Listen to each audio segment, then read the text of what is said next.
Apple is using titanium on their newest iPhone 15 Pro Max. Titanium is the coolest metal on the planet for many reasons. It's biocompatible, used for creating artificial joints, repairing human bones, not to mention build interstellar spacecraft and to construct robots that crawl other planets. And of course, it's on my ring. My ring has titanium that I reclaimed from a wheelchair. Titanium comes in quite a few different flavors, grade 1 being the cheapest, softest, and easiest to machine, which is what I thought the iPhone was going to be.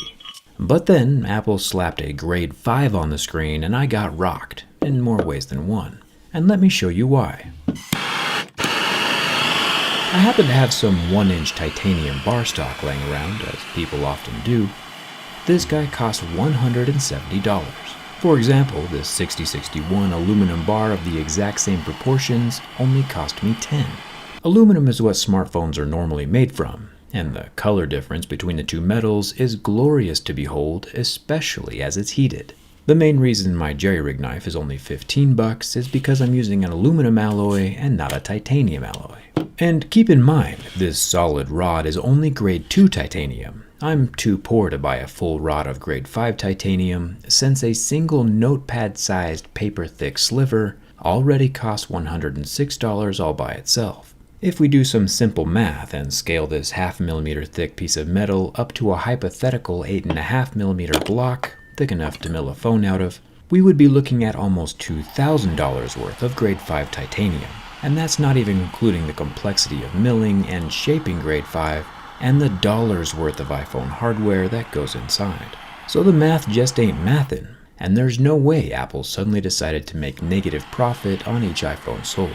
You might have noticed that titanium reacts in a very unique way as it gets torched, oxidizing in extremely predictable and consistent rainbows, going from yellow to purple to blue to light blue and back to gray again as it gets really hot.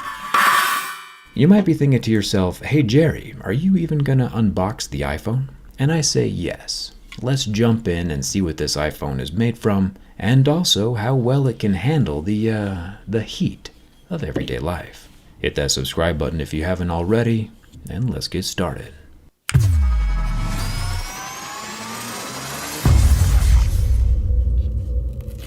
Inside the brand new iPhone 15 Pro Max box, we find the phone itself. This blue titanium is almost the same shade as the blued titanium that I made.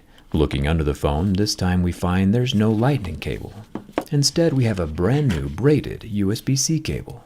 I imagine the world will soon follow Apple's lead on this one, and we'll start seeing this port everywhere. Probably the closest thing we'll ever see to world peace.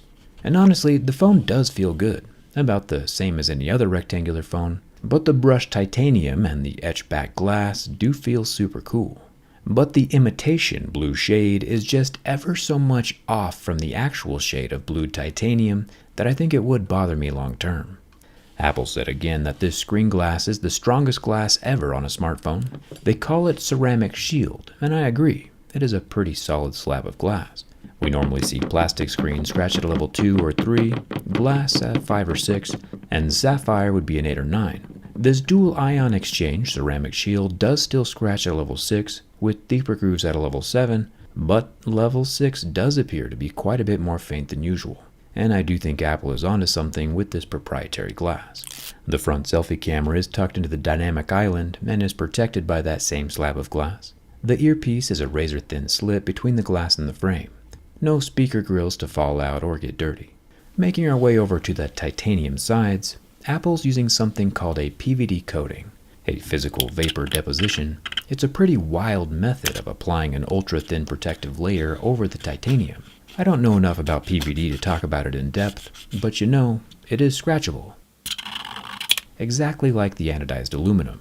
Everything except for this 5G antenna slot. For some reason this oval is just not scratching. I think they should make a whole phone out of whatever this stuff is. The power button is scratchable, however, and not removable, along with the top and entire left side. It took Apple 14 hours to apply this finish, and my jerry-rig knife 14 seconds to unapply the finish. The new action button is scratchable, and our USB-C port down near the bottom is an actual USB 3 with 10 gigabit transfer speeds. The regular iPhone 15 is just USB 2, and if you don't know what that means, you'll be just fine with either. The matte back glass, which every phone should have, does not scratch. The Apple logo in the center is the only thing that's smooth.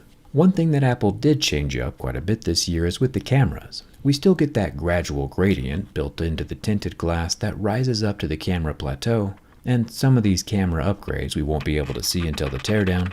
But Apple says these 3 lenses that we can see are actually 7. Gotta LOL a bit at that absolute stretch. Here at the bottom we have a 48 megapixel main camera, which apparently has a nanoscale coating on the lens to reduce glare. The coating luckily does not scratch off or fracture.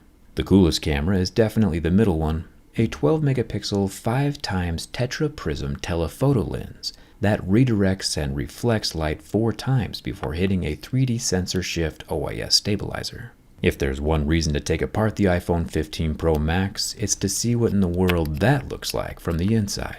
Then up top we have a 12 megapixel ultrawide.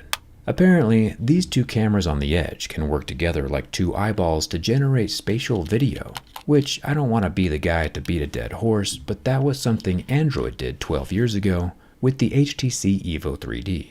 Probably before some of you kidlets with iPhones were even born. Gotta honor your ancestors. Apple said during their event that the back glass panel is easily removable to facilitate repairability, which is a huge commendable move.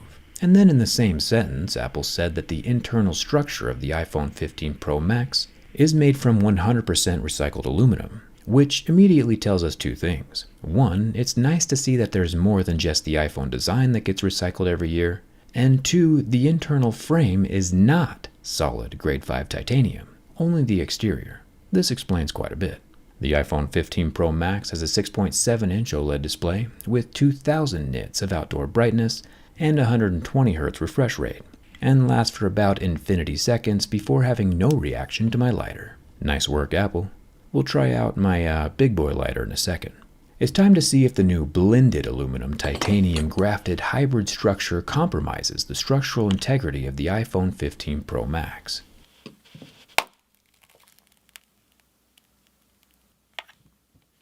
Yeah, I'm gonna be honest, I did not see that one coming. You've been watching me durability test smartphones for about 11 years now, and most phones do not break. iPhones especially do not break, like ever. And that snap was abnormally quick. Kinda stunned. I'm not sure if it's because the grade 5 titanium frame has nearly 3 times more tensile strength than aluminum, or half the elasticity, but the glass did not like being pressed or flexed by my thumb. That's crazy. On the first bend, too. Internally, the phone itself is doing fine, of course. There's no cracking or shattering of the frame, but the back glass is definitely obliterated. Good thing Apple made the glass modular, so it only cost $200 to replace instead of $500, but still, if I was a person who just purchased a $1,200 titanium iPhone 15 Pro Max, I would be extremely nervous right now. Anyway, I did not plan on that happening, but you gotta admit, the crack looks pretty cool. The Apple iPhone 15 Pro Max does not survive my durability test, which means it's time for the big boy lighter. The PVD coating is already an imitation blue, which would make any actual bluing of the titanium frame very difficult to see. But if we sand it down and expose some bare titanium, we might be able to see if Apple's grade 5 reacts the same way as my grade 5.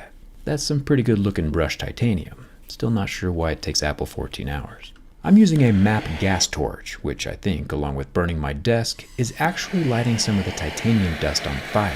You can see the sparks glow white as they sputter away from the phone. Now, the titanium itself could probably handle the heat, but the screen and the phone circuitry, not so much. The torch definitely accomplishes what my lighter could not, and if we look super close at the iPhone frame, we can see it start to change colors from the heat. Apple is indeed using real titanium. Is it grade 5 though? I do have ways of finding out. I think it's getting kinda hot in here. Now, everyone knows the whole point of getting a new iPhone is so that everyone knows you have a new iPhone. Hiding it in a black plastic case would wholly and entirely defeat the purpose. And wow, side note, natural titanium is the move for sure. However, getting a transparent case to show off your phone is dangerous, since most clear cases are made of thermoplastic polyurethane, which when exposed to ultraviolet radiation undergoes the irreversible process of photooxidation. Sunlight makes clear cases turn yellow. So on the off chance you ever do go outside, you won't have a clear case anymore. Enter my channel sponsor, dbrand. dbrand has inexplicably found a way to defeat the sun with their never yellowing, completely transparent ghost case. And they're offering free replacements if it ever does yellow, which is pretty brave of them. The best part is the ghost case is also completely compatible with my teardown skin. You can keep your own phone from getting absolutely wrecked like mine with the link down in the description. Now, I pride myself on being extremely thorough, and I'd be amiss if we let this golden opportunity to check the back glass of the regular iPhone 15 Pro for similar structural deficiencies as its larger counterpart. With some very strong bends from the back, nothing happens. Flipping the phone over to the front, again, nothing happens. The normal-sized iPhone 15 Pro survives and does not have the same fate as the Max. I'm curious to see how thin Apple's titanium layer actually is, and what grade it is. The iPhone 15 Pro Max teardown is going to be quite a bit more destructive than usual. Thank you for subscribing, and thank you for watching. I'll see you around.